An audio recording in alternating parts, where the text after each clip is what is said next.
You have one precious life. How will you make your money work for you? It's time for Sage Money Conversations, where your financial happiness and confidence are always the subject. Here's your host, certified financial planner, Barbara Norman. Hello and welcome to Sage Money Conversations. Today I have a special friend and guest on, Jeff Bornman. Jeff is my personal coach and he's helped me over the last year to become truly, it's been a transformational year. And so Jeff started in this 35 years ago, Jeff? Yeah. As a coach, and what he discovered over the course of teaching yoga, being a personal trainer, that if we change our mind, we change our body, we change our relationships, we change the way we do life. And so what I love about Jeff is he calls it the practice of living well. So Jeff, welcome. And thank you so much for being on the call. Thank you. It is a privilege to be here, Barbara. Seriously, just having gotten to work with you and watch your own journey and get to contribute to that, and then get to have a conversation, whatever we're going to talk about. It's going to be wonderful because it always is. So thank you. I'm grateful to be a part of this. So here I want to launch off on one of my favorite questions, because when I sit down with people and I ask them, what makes you happy? When you put your head on the pillow at the end of the day, what will you want to have happened? And they pretty much say, I want to retire at 65, put the kids through college, pay off the house, but I'm not hearing a whole lot of happiness in that.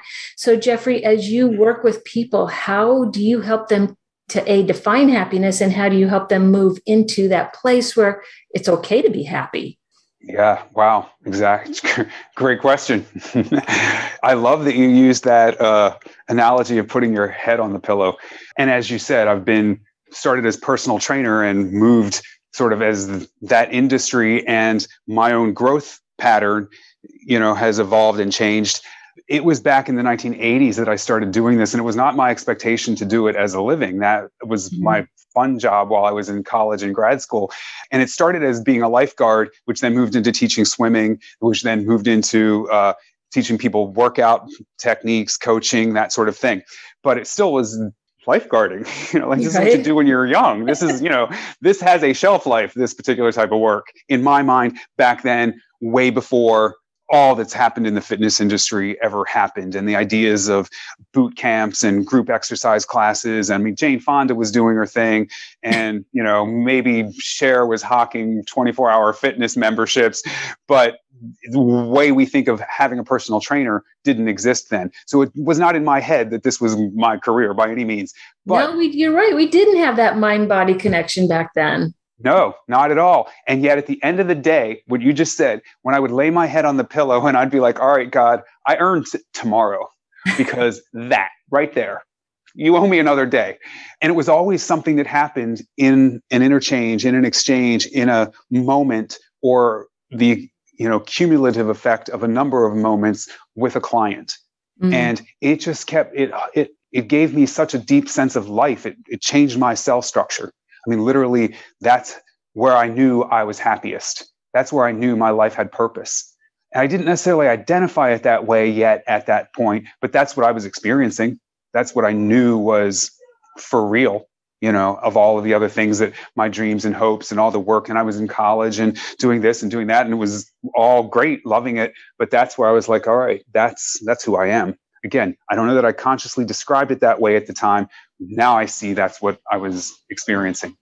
So flash forward a little bit, I'm working with clients and trying to find a way to help them connect to the work that we're doing at the club, where I was a trainer. And I kept looking at them, and I would see that I had this one population of clients that would immediately just connect. They hired me. They knew I was the one they wanted to work with. They trusted me. And again, in those days where I'm talking about late 1980s, I was a luxury item to a lot of people. Right. It isn't the way we now go, okay, you want those people's eyes that are experts in a particular area on your life, on your body, in this case, on your health and well-being. So I'm looking at these people who are already successful, if they've got me in their life, and they're paying the membership fee to be a part of that at the LA Athletic Club and all. I mean, these are high performing individuals at that time. And yet they still couldn't understand how to connect what we're doing here in the gym with the rest of their life. And I didn't understand how they were so far removed from what this does for you. And I'm literally explaining to them, this is how this translates into the rest of your life. This is how this makes you a better boss. This makes you a better business owner, a better politician. This makes you a better grandparent. It makes you a better spouse. And they're sort of connecting, sort of not connecting. And then I had this population of clients over, sort of, we'll say on this side, that they got it. They were like, oh, great. I see what you're talking about. And when I would encourage them, let's do a 6-week experiment. Let's cut dairy out of your diet as an example and just see if that makes any difference. And they were like, all right, cool. I can do that. Like, cheese, really? And I'm like, I have a feeling it's probably part of this problem that we're dealing with, but let's find out for sure. And they would go for 6 weeks, and then, whatever the inner exchange would be. And I'm like, all right, go have the cheese, have the brie, have the ice cream, have the cheesecake, and come back and tell me how that went. And so they were, and of course they would come back and go, holy crap, I felt like I beat myself up with that crap. All right, now you've got an experiential understanding of what dairy does to your body. Great. Now, those people were willing to do the work, and they understood exactly. Now I can live in a lighter, stronger, more flexible body for the rest of my days based on this thing that I'm learning from my trainer. Over here, I'm getting what? Are you kidding? I play Scrabble on Saturday mornings, and we always have cheesecake or cream cheese and bagels. Not a chance I'm getting rid of the dairy. Or, give up the cheesecake, give up the ice cream with my grandkids. No, so I started to get really clear on this understanding of what we're talking about right here. You need a deeper level of purpose. You need a deep level of understanding of what your life is really all about. What are we doing here? What are you doing here? Becomes the question. Because once we have that, if you think about it, I'm going to teach you a little bit about nutrition, and I'm going to teach you about the content of the number of calories in a gram of carbohydrate. That means what when you really have no knowledge of what you're doing with the rest of your life? So I'm going to reflect back something here. Do you mind if I just jump in for a minute? Because, of course. I keep with this question, like, how do we know what makes us happy? And I'm watching your process. You opened yourself up to the conversations. You made it easy and vulnerable for them to talk. But even better is as they talk to you, it sounds to me like you were listening to your body about the happiness that it gave you. And it's almost like they trained you, they called you into your purpose of being that awesome person that coaches people into a better life. And so anyways, I'll let you take it from there, but I just wanted to say, God, wow. Okay. So if we want to find our happiness, there's where we start, is listening. 100%. That's so beautiful. I love that. Because exactly what you just described is then I had to start looking at my own life exactly at this time in the story. I mean, so, at this time in the history of my journey of, well, how do I have a sense of purpose about my life? Or do I? Or how do I know, what my coaches and trainers and teachers are teaching me? How do I have a way of associating it to the rest of my life? How do I take it in? And so I, exactly as you described, started getting a sense of, well, where did I come to that conclusion? And where did I start to figure that out? And exactly as you said, it was absolutely a reflection back to me, that caused me to ask the questions for the benefit of those very people that are reflecting back to me what I love to do, what I'm good at, what my wampum, my trading beads on this planet, they're showing me what that is. Right. But I still had to figure it out for myself in a way of then how do I package that in a way, not that I sell it, because that wasn't a problem. That was happening. How do I just help these individuals that I can see aren't connecting, aren't having the same kind of an experience with knowledge and information that I'm having with new knowledge and information. Yeah. And I remember back when I was young, very young, at whatever age you start asking your mommy, what's life all about? What does it mean? What happens after we die?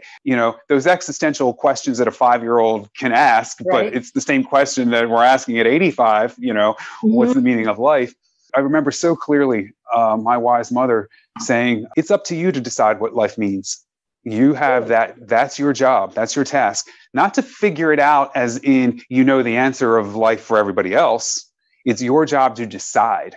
And people who live important, meaningful lives decided what was meaningful, and they lived into that meaning. And as a result, their life to them was important. And therefore, the people around them, whether it was their family, their community, their country, their planet, saw why their life was important because they chose what was meaningful. And then they decided to live into that meaning. She gave that to us as we were able to understand it. But that was a through line of my mom's parenting, my whole journey, really all the way onto, the next life for her.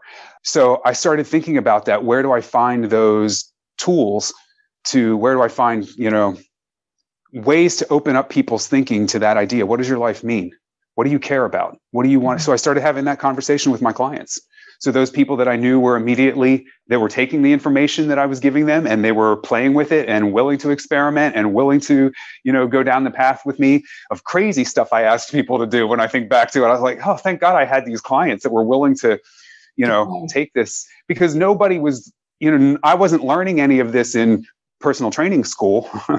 And I was at, again, the LA Athletic Club where enormous successful athletes, Olympic athletes and former professional athletes were the trainers. Mm-hmm. So in my environment, these people were mentoring me and teaching me and guiding me and just so beautifully contributing to what I understood about a role of being a trainer in somebody's life. Like you have the benefit, but the responsibility of bringing well-being into their world way beyond just that hour or 2 or 3 that you spend with them in the week. Beautiful. But none of them were teaching me some of this stuff that I'm talking about right now. So the fact that people were willing to play with me and allow me to go down the path with them, I'm just always grateful for them. Okay. So let me ask you a question. Play with me if you would. Go. Let's just say that I decide, and this isn't me, but let's just say I decide, okay, Friday Night Jeopardy, I'm done with it. That's not what's meaningful.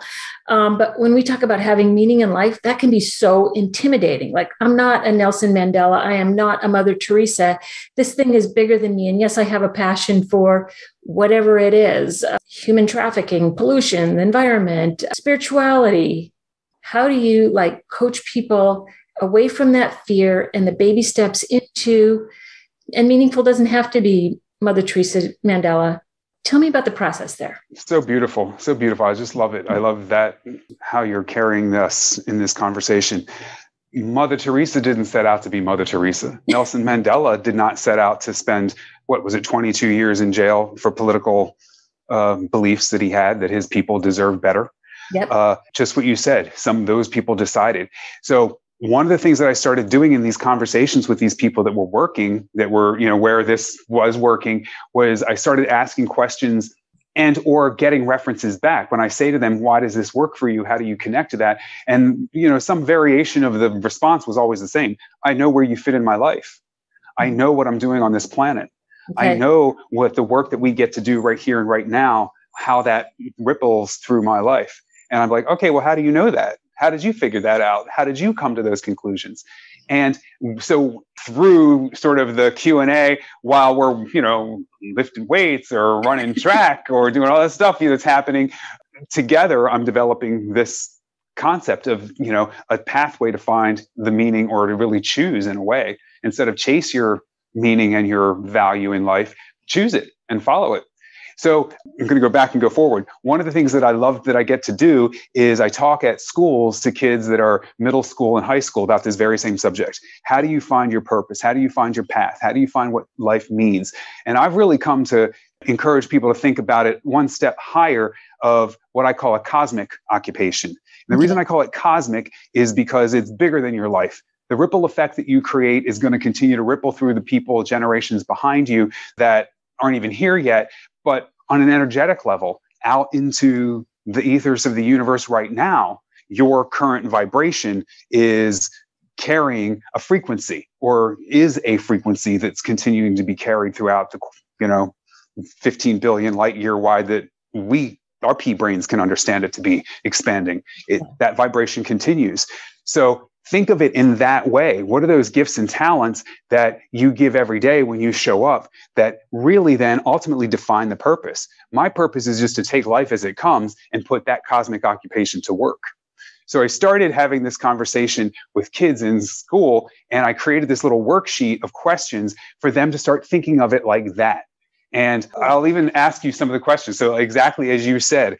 And again, goes back to the wonderful, beautiful clients back in the 80s and 90s that were willing to go, well, let me think about that. I'll get back to you on Monday. Or, you wait until they're like, how many more? So how does this apply to the meaning in your life? Okay, so share some of those questions from the cosmic occupation. What are your... I have them right here. Awesome. Okay, and then, our listeners are going to have to find a way to get that from you, Jeff. So we're going to... well, I'll let you know how that goes. That's beautiful. Okay. And there's no particular order. And these questions, what I would love for people to do with them when they take it is I think of it almost as an abstract piece of art that we're going to create. So don't think of a particular answer or a particular finished product that we're going to have right now. Allow the painting to paint itself, because ultimately, you know how people who teach abundance teach the idea of having a treasure map. Have pictures of the things you want. Have that Corvette. Have that house on the beach. Have that in front of you so that you're starting to connect energetically with that. I want you to think of this as the exact opposite. I want this to be a reflection back to us of exactly who we are and what we care about and what's meaningful. Oh my God. Thank you for that, Jeff. Thank you. That's huge.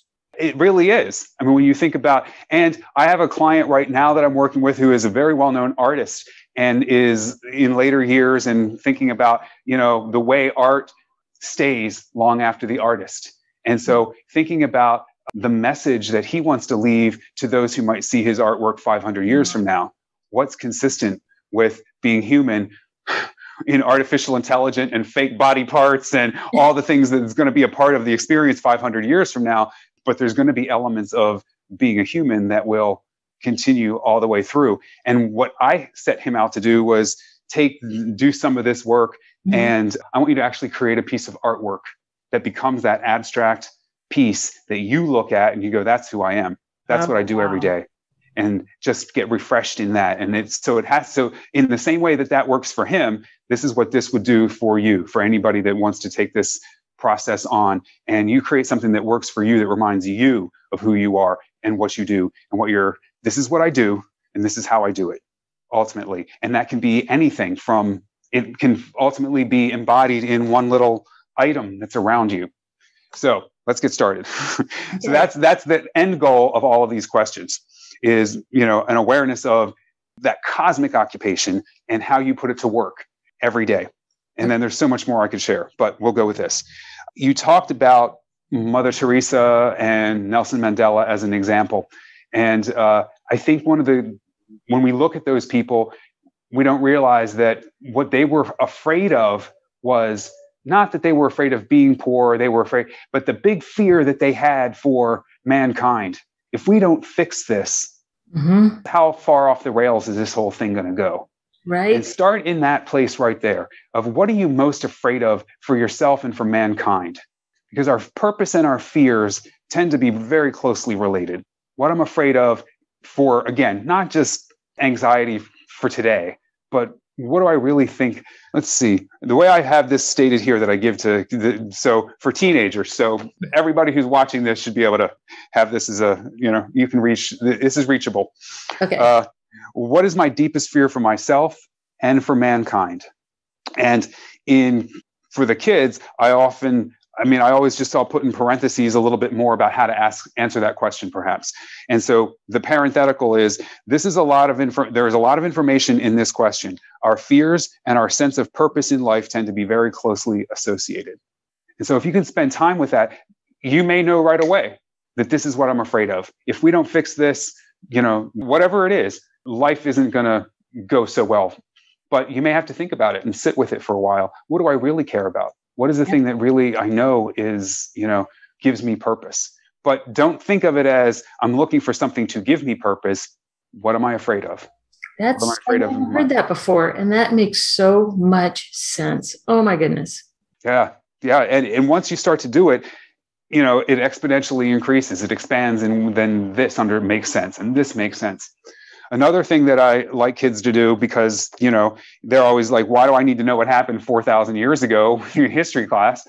If you look back at ancient cultures, what are the things about those cultures that resonate with you? And what cultures might be the one you'd go, wow, I would have loved to have been in Rome 2,000 years ago. I would have loved to have been in Greece 3,000 years ago with the philosophy and the political systems that were being made. I would love to have been in Italy 500 years ago when the Renaissance was exploding, and this beauty and art, which, by the way, just totally as an aside, the Italian Renaissance came completely out of the Black Plague.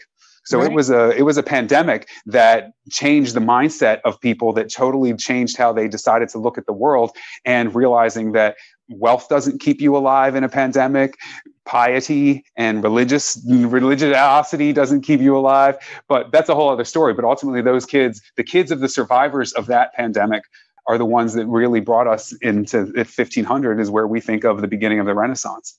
Not that that matters, again, just sort of a current history. But if that's a time in history that you resonate with, why? Why?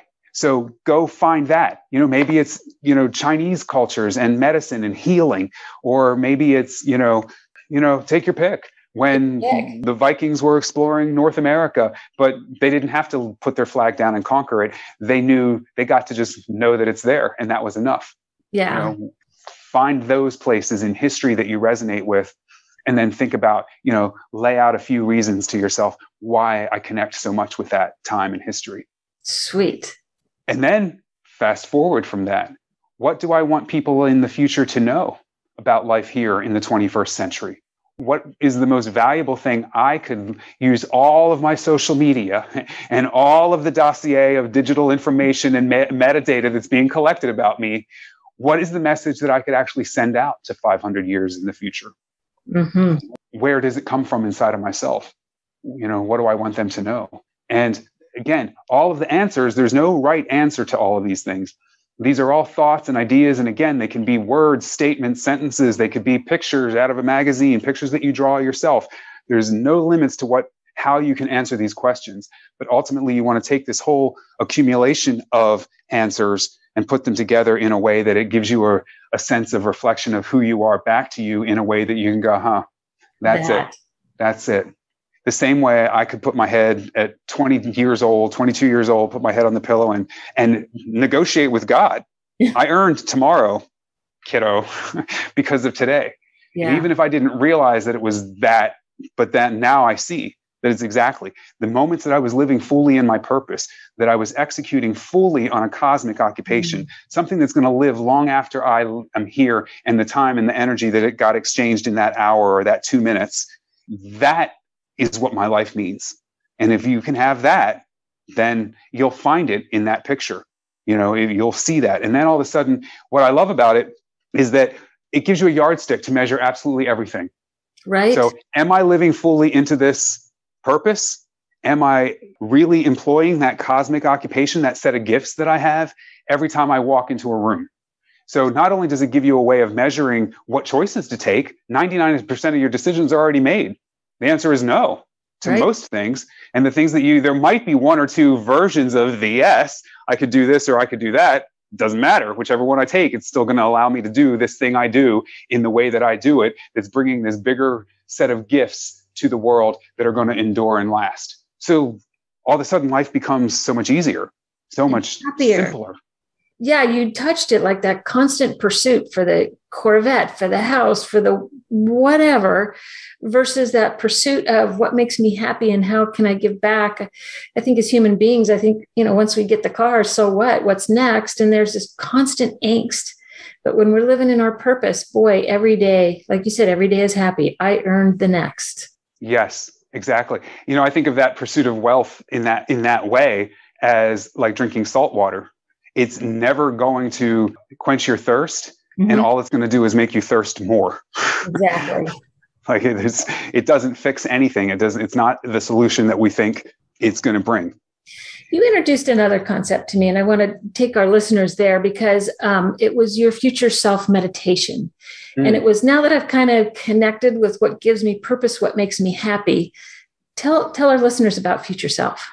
I love that question too.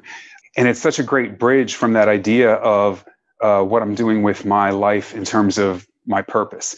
Because I don't think we can really get a sense of who we're supposed to be unless we know what we're supposed to be doing. And that, the universe responds to who we're being, not to what we want and not to what we, say we want. But how you're actually being you is, in fact, the vibration that's going out into the universe around us. And I always think back to 7th grade when they first started teaching you. I mean, so it's so basic that, what were we, 12 years old in 7th grade? That everything that we see in the universe, seen and unseen, is as a result of a vibration. So like molecules vibrating together at the same frequency, holding together to create mass, liquid, solid, gas. It's the vibration that draws those molecules out of the universal substance that we live in and pulls together that thing that is a solid. So what I see is that all of the experience that we're having around us, whether it is the physical things that we actually have around us, the conditions that exist consistently in our lives, the relationships that we're having, the flow of energy, of creativity, of wealth, of love, whatever it is, all is responsive to the vibration that our body is holding, that we are being, back to that idea. And so if you have that sense of purpose, that cosmic occupation, every single thing that you do is a vehicle for you to put that cosmic occupation to work. And then you start to see there are no problems. There are opportunities for me to be this individual in this circumstance. So who that future self is really is rooted in that understanding of what it is you're really here to do with your life. Yeah. Back to my mom at 5 years old. You choose. The people who live meaningful lives are people who decide what life means, and then they decide they're going to live up into that meaning. It's that simple. And I mean, it's not easy. It's that, the structure is that simple. And future self, I think, is so important to understand that in those moments where whatever the vehicle is that I'm trying to put that cosmic occupation to work, if all I am experiencing in that vehicle, in that marriage, in that job, in that set of conditions, whatever they might be, is the jagged nature of that condition and not the joyful nature of that condition, then the job becomes me to figure out where the joy is or put myself to work doing that cosmic occupation. Because if it's cosmic, it's eternal. So that means it's mine to do everything, every time that I walk into any set of circumstances, just get doing that. And suddenly all the things around you are going to change. And that's the quickest way out of any difficult set of circumstances, is to go into cosmic occupation, get to work, and all of a sudden the challenging part of the situation or the condition or the vehicle suddenly has no more presence. And it comes out of this idea of a future self, and you said even meditation. But I love the idea for people to just close their eyes and really visualize who you want to be. What do you want to have around you? What does your ideal day look like? Who's there? Who's not there? That's currently there that maybe it's time to vibrate them away. But again, if you think of the idea of everything as a vibration, so keep it basic 7th grade science, how I impact the world around me is completely based on the vibration that's coming out of me. Scientifically, biologically, we understand that thoughts create emotions. Emotions are actually the body's response to the thought. Emotions are not in the brain. Emotions are a cascade of biochemicals and hormones that are responding to our thought. And therefore, those emotions create the vibration that is in the physical body. Therefore, what I'm actually truly vibrating out is completely started with a thought. And so if what I can do is start thinking of myself as that individual who I think when I'm 75, I'll be whole, I'll be satisfied, I'll be content, I'll be able to love my neighbor, I'll be able to do these things that somehow at this stage, I can give myself a lot of excuses why I can't do that. Yep. But if I just start being that person now, then that becomes the thoughts that I entertain. That becomes the identity that I hold more and more about myself. That person who is that ideal version of myself that's off into the future. Why don't I just start being him now? Why don't I just start understanding that this is what I'm here for? So a lot of times to take 5 minutes, 10 minutes, any period of time to just picture who you are, and then go to the feeling nature of that future self, of that person that you see as whole. How does he or she feel?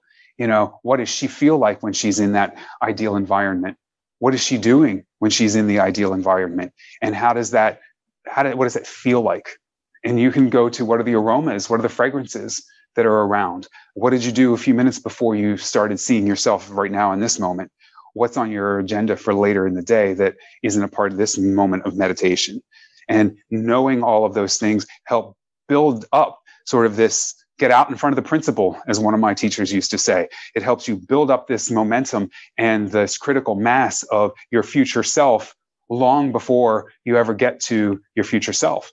And then when those moments start to unfold, you realize, I know how I created this. I know what happened.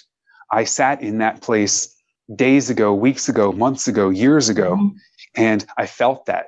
And I continued to retouch that feeling of self in the future, whole, happy, healed, loving, gentle, kind, wealthy, whatever it is, start doing it now. Yep. And I've watched it. One thing I'm a very pragmatic person. And one of the things that makes me a good trainer is that I only teach people what works. And so I'm not interested in what else is going on and what other people are doing. And like, I see it has its place. But if I haven't seen some proof that it works, it isn't something I'm going to bring into any training conversation for sure. I've watched these principles play themselves out in my own life as I've come to see them and learn them. And almost always, like you so beautifully pointed out, thank you, Barbara, that people were reflecting back to me my sense of purpose before I had really even fully lassoed it in myself. Yep. And I was watching these things work in those lives all the way back then, and getting clearer and clearer of what's working for them, what's not working. And so much of it was how they envisioned themselves. And then what identity we all hold for ourselves is exactly what body and experience we're having right now. It's true. Thus, the work becomes changing the identity that I hold for myself. So who do I want to be? And how do I create a different identity? Is to start seeing myself in my mind's eye as the person that I know I want to be.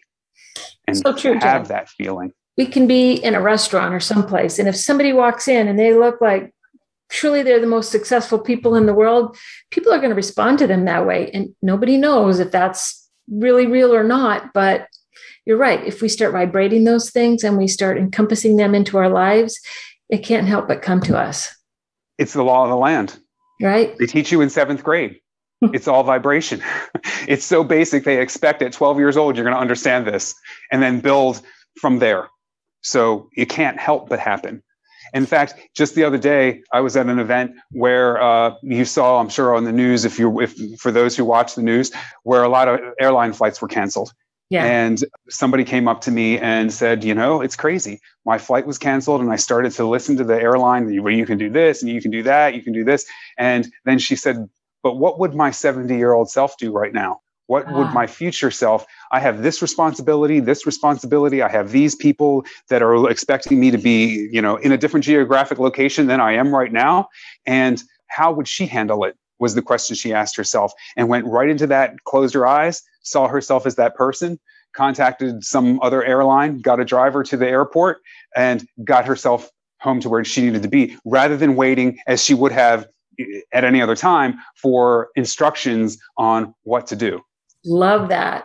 Just ways like that it gives you so much more access to like the ideal, the depths of ourselves, as opposed to the conditions that are trying to constrict us in any given moment. Right in front of us. Jeff, you have given us tons of information. So if we wanted to find your cosmic occupation questions, or do you have other worksheets that we could access? Yeah, so awesome. I love that you asked that question. Perfect. One of the things that I've come to observe about this whole process of living a life is the hardest process that there is. In fact, I was just reading the other day how Seneca, the ancient Roman philosopher, said that of all the arts, the art of living is the hardest to master. True. And what I've come to observe is that it just takes practice. You just have to keep working with these things, working with these tools, get in there, play with it just like you were a kid practicing soccer. And we've all watched, for hours and hours and hours, how, they'll a certain kick or a certain serve or whatever it is, practice it like that. So I've actually named my company Practice Living Well. So the website that you can go to, well, it's not a website, actually, just an email, info@practicelivingwell.com. I will send you this exercise. And there's a lot more that goes with it, but these questions to ask and a little bit of field notes from the people that have worked on it and done it over the years, I'll be delighted to forward that and get you started. Other thing that I would say, a place that you can find me and find work that will help you with all of these, your future self, your cosmic occupation, your meaning and purpose in this lifetime, is to learn to meditate. Whatever that means to you, start a meditation practice. I serve on the board of directors of a meditation retreat center and online community, really, that's called Spirit Fire, spiritfire.com. Okay. Go there. I teach classes there once in a while, but beyond accessing me, accessing the part of yourself that we're talking about today, that's what I really care about. And there is one place to really deeply get started. Whatever your relationship with the idea of meditation, let alone you actually have a level of practice, there's a place for you there to either investigate and contemplate, or to learn more and add to the practice that you already have, or to really reach a new level of mastery in where you are. So any of those places. That is awesome. I could not be more pleased with this conversation. You've made me so happy. We started with the question of how does it make you happy? And we've taken this into a meaningful life and how to find your calling and how to live it. Jeff, this has been so awesome. I just can't thank you enough. You are a wonderful, beautiful person. And thank you for helping our audience become like you. My sincerest pleasure. And please, anybody who's hearing this, whenever you're hearing this, take any of these ideas that resonate with you and do something with them. Pick up any of it and start to tinker around and play with it. Dive full in is the ideal, but if you want to put your toe in the water, that's perfectly good too. Because really, this is the key to the kingdom. Understanding the things that we're talking about in this very conversation will change how you receive and experience life. I promise you, I've watched it happen hundreds of lives over and over. And I can't encourage you enough to find that cosmic occupation and live up into it. Please. Thank you so much.